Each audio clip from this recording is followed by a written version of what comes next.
My name is Clara Vance, 42 years old, and I've spent half my life inside boardrooms where men mistake silence for weakness. But that summer evening on a pier overlooking the Charles River, I decided silence had done enough damage. The smell of barbecue and diesel drifted over the water. Laughter, loud and careless, rolled across the deck like heat. My manager, Ryan Keller, was in his element beer in one hand, ego in the other. "So what?" he shouted, grinning. "You handle spreadsheets all day." The people around him laughed the forced, nervous kind that follows power.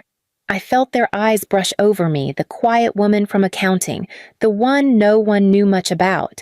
I'd been called worse, but the way he said it, dismissive, public, snapped something I'd been holding for years. I put my plate down. The fork trembled once against the paper edge before it stilled. "No," I said evenly. "I used to run audits." Ryan raised a brow, half drunk and entertained. "For who?" The world seemed to pause, the clatter of bottles, the hum of a passing boat, even the gulls. I looked straight at him, for the SEC. The word cut through the air like metal. The laughter died mid-breath. One by one, faces turned toward me confused, then cautious. Behind Ryan, CFO Marcus Hale stopped moving. His hand hovered over his glass, then lowered it slowly. The muscles in his jaw tightened. When he finally spoke, the calm in his voice was more dangerous than a shout. "Apologize," he said. Ryan blinked, still smirking, thinking it was a joke. Marcus didn't blink. His tone dropped, colder. Now! The silence that followed wasn't empty. It was alive, the kind that carries years of things unsaid. The river breeze caught my hair.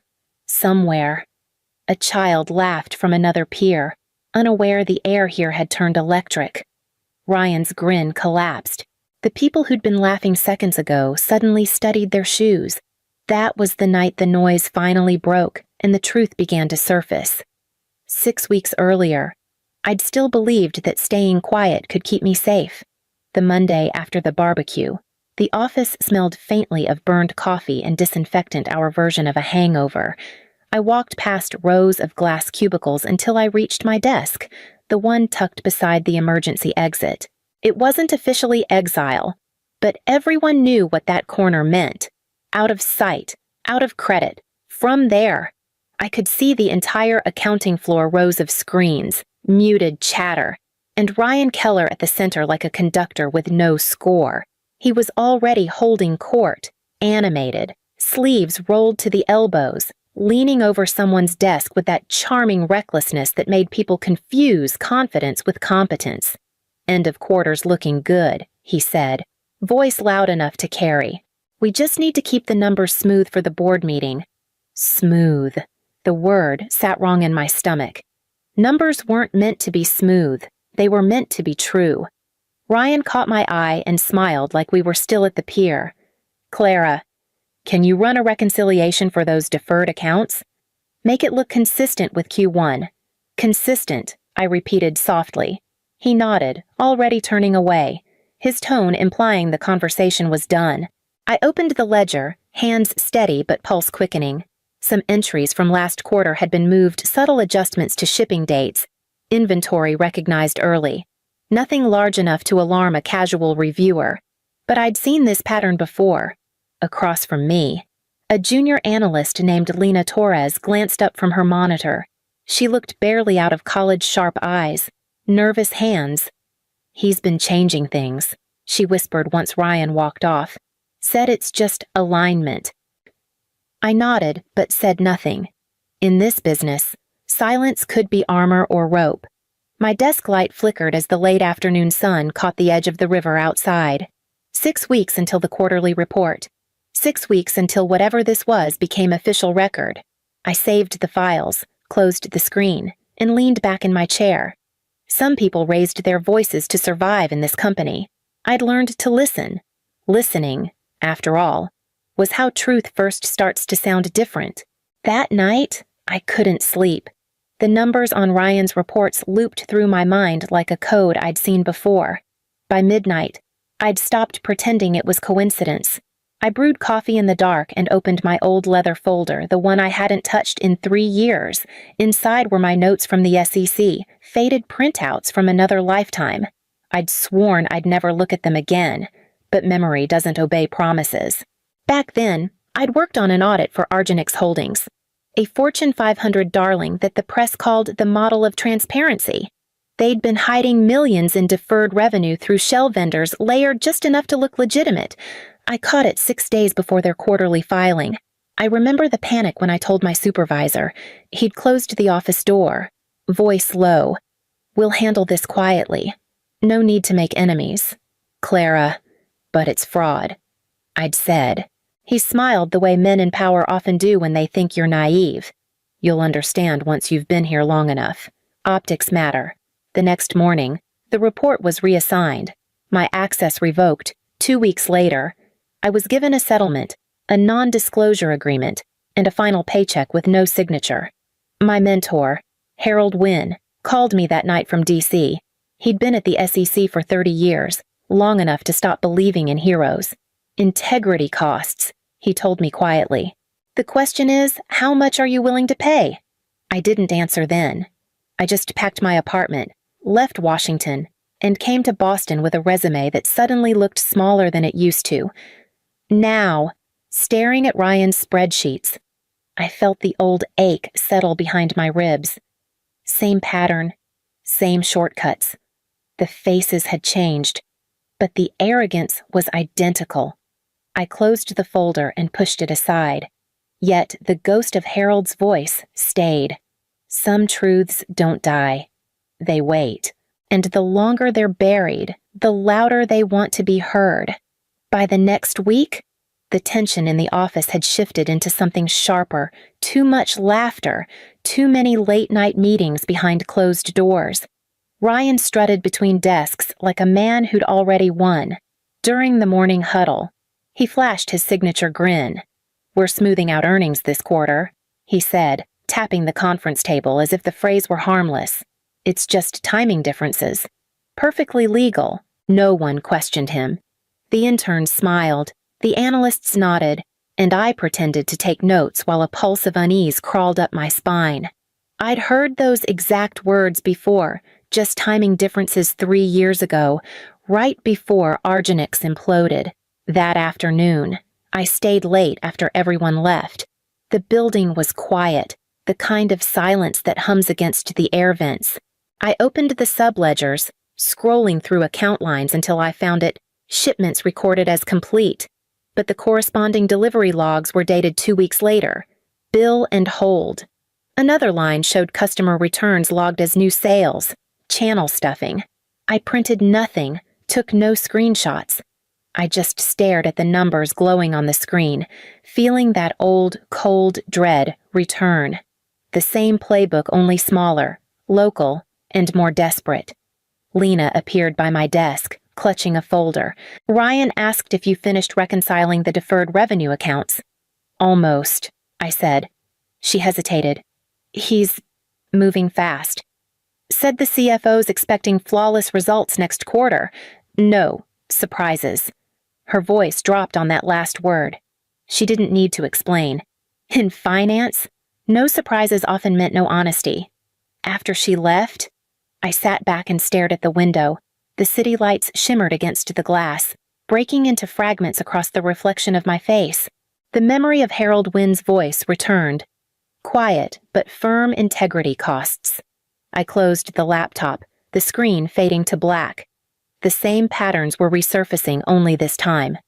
They weren't someone else's problem. This time, I was inside the machine, and it was still humming, pretending the noise was progress. 2 days later, I was called into human resources without warning. The email subject line was sterile meeting regarding team alignment. The HR office was painted in soft grays, the kind meant to look calming but felt rehearsed. Marjorie Chen, head of HR, greeted me with a smile too deliberate to be kind. Ryan was already seated, spinning a pen between his fingers. His expression caught somewhere between confidence and boredom. "Clara," Marjorie began, "we've received some feedback about your..." approach to collaboration, feedback. I repeated. Ryan leaned forward. You've been second-guessing my adjustments in front of the team. It's undermining morale. I've been reconciling figures that don't match supporting documentation, I said quietly. If you call that second-guessing, fine. Marjorie's smile didn't falter. We appreciate your diligence, but tone and perception matter here. You have to trust leadership decisions. Ryan gave a little shrug. It's not personal. I just need everyone moving in the same direction. I stared at the table between us, polished wood reflecting the faint outline of the ceiling lights. I'd seen this script before. Marjorie slid a folder across the desk. We're placing you on a performance improvement plan. It's a formality. Just document your weekly progress. And I'm sure we can reset expectations. Formality. The word landed heavier than it should have. I signed where she pointed. When I stood to leave, Ryan offered a friendly grin, the kind people give when they think they've won. Back at my desk, the office hummed with normalcy keyboards, printers, the smell of burnt coffee. I logged in, opened my encrypted drive, and began typing into a file I hadn't touched in years. Personal log of anomalies. Every discrepancy, every shifted shipment, every false entry. Outside the window, the sky over Boston turned to a pale, stormy gray. The 10Q filing deadline was 48 hours away. The company would send its version of the truth soon enough. Mine was still being written. The office emptied out early that night, lights winking off one by one until only the hum of the servers remained. I stayed behind, the glow of my monitor reflecting off the dark windows. Outside, the Charles River gleamed like polished steel. On my screen, rows of data blurred together dates, invoices, shipment codes. I moved between tabs, tracing each transaction until patterns began to form. The timing didn't lie, products marked as delivered days before they left the warehouse. Payments logged before contracts were signed. It was a fiction written in numbers. Around 9. I heard hesitant footsteps. Lena Torres appeared at my doorway, clutching a flash drive in both hands. Her voice was barely above a whisper. You should see this. She set the drive on my desk and lingered, uncertain. I found duplicate invoices tied to the same PO numbers. When I asked Ryan, he told me to delete the drafts and reclassify them as deferred. Did you? I asked. She shook her head. I copied everything first. I didn't know who else to trust. I nodded once. You did the right thing. After she left, I plugged the drive into my laptop. Shipping logs appeared dated 3, sometimes 5 days after revenue recognition. My pulse quickened, but my movements stayed methodical. I compressed the files, encrypted them, and time-stamped every document. No screenshots. No paper trail that could trace back to her. The clock hit midnight. In another 48 hours, the company would submit its quarterly filing numbers that would ripple through investors and markets. Numbers that weren't real. I drafted a new email, brief and factual, to Marcus Hale, subject urgent. Material misstatement indicators. Preliminary review suggests discrepancies in shipment timing and revenue recognition. Requesting private discussion before report release. No accusations, no emotion, just truth, pared down to what mattered. I read it twice, then hit send. The message disappeared into the encrypted channel. Quiet and weightless. In the stillness of the empty floor. I closed my eyes. The hum of the building felt different now, less like routine, more like warning. The company barbecue came the night before the earnings call. The air smelled of smoke and salt, the river bending gold beneath the last light. Everyone looked too relaxed for a firm about to file numbers that weren't clean. Ryan Keller was already holding court near the grill. Sleeves rolled, charm turned up to full volume. He laughed too loud, toasted too often. The sound of someone celebrating early.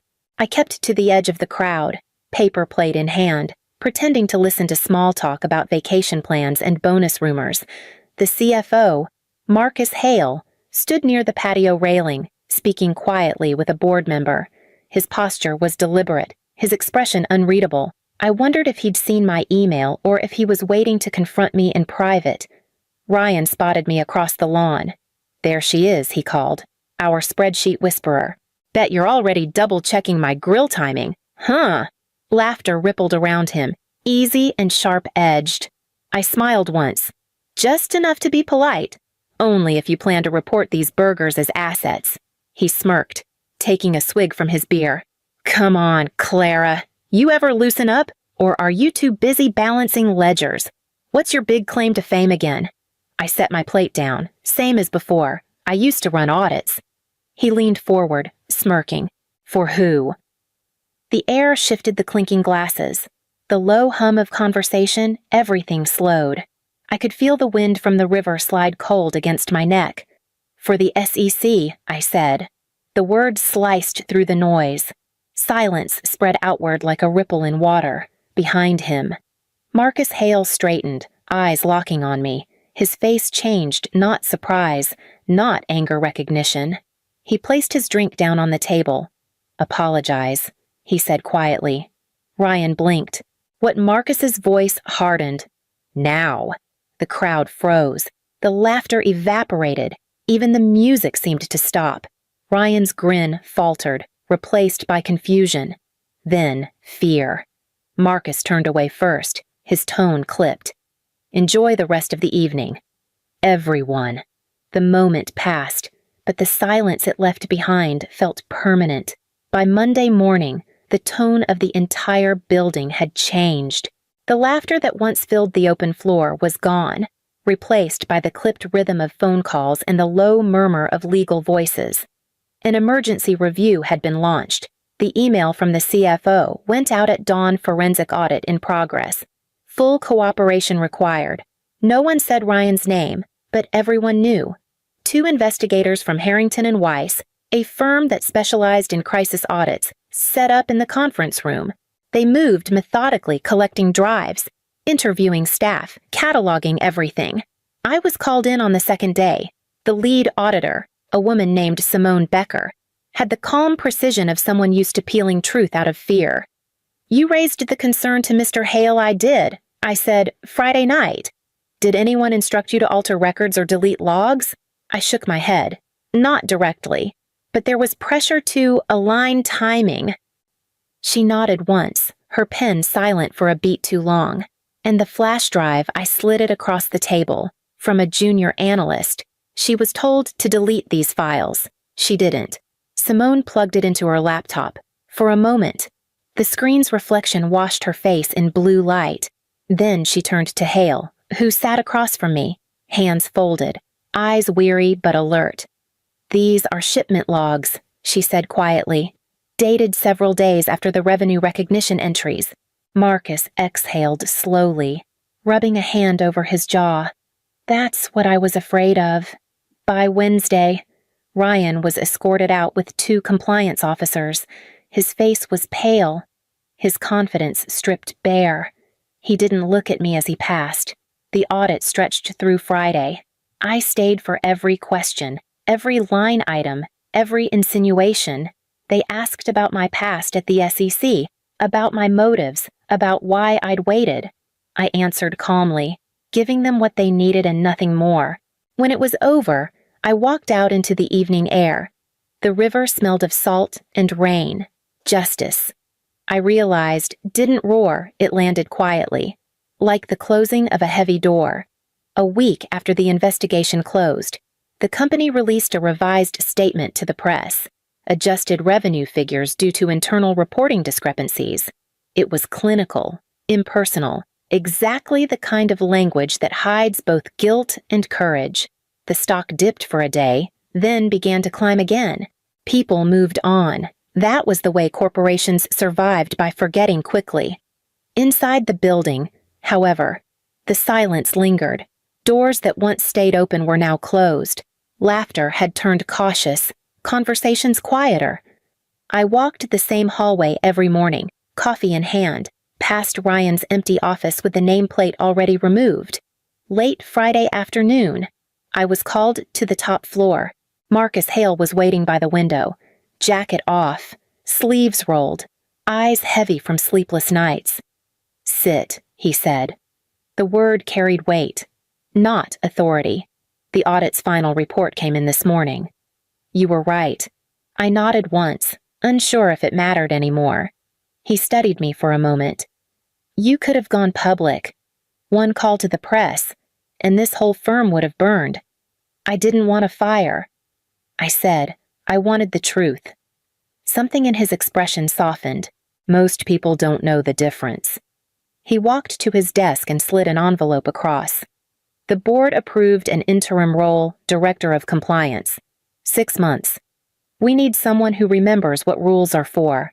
I looked at the letter. The ink was still fresh. My name printed neatly across the top.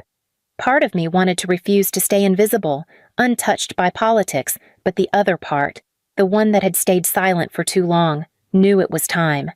I signed. When I left his office, twilight had already settled over Boston. The harbor below reflected the city lights, each shimmer broken and reformed by the wind.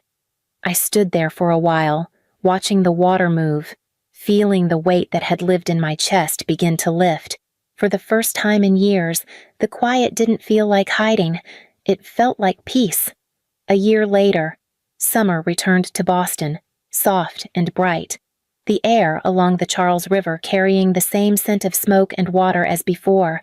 The company's annual barbecue had become quieter, humbler, a reflection of what had changed. No speeches about record profits, no forced cheers for impossible targets, just conversation, music, and laughter that sounded real this time. I arrived late, walking down the wooden pier with a plate balanced in one hand. The crowd was smaller, but warmer. Lena Torres waved me over from near the grill, her new badge reading Senior Financial Analyst. She had that same nervous energy, only now it looked like purpose. Marcus said you'd show up, she said, handing me a glass of lemonade. He's about to make a toast. I turned toward the patio. Marcus Hale stood where Ryan had once held court, sleeves rolled, tie loosened, the harbor wind catching at his hair. His voice carried easily over the gentle chatter. To integrity, he said, raising his glass. The best investment we ever made. For a moment, everyone lifted their drinks, the sound of glass meeting glass ringing soft against the water. Ryan wasn't there. Of course. He'd moved to a smaller firm upstate, no scandal. Just quiet departure. That, too, felt fitting. Some stories didn't need retribution, distance was enough. As the sun dipped low, the light turned everything gold, the tables, the water, the faint trail of smoke rising from the grill. I leaned against the railing, watching the reflection of the city ripple and reform with each passing breeze.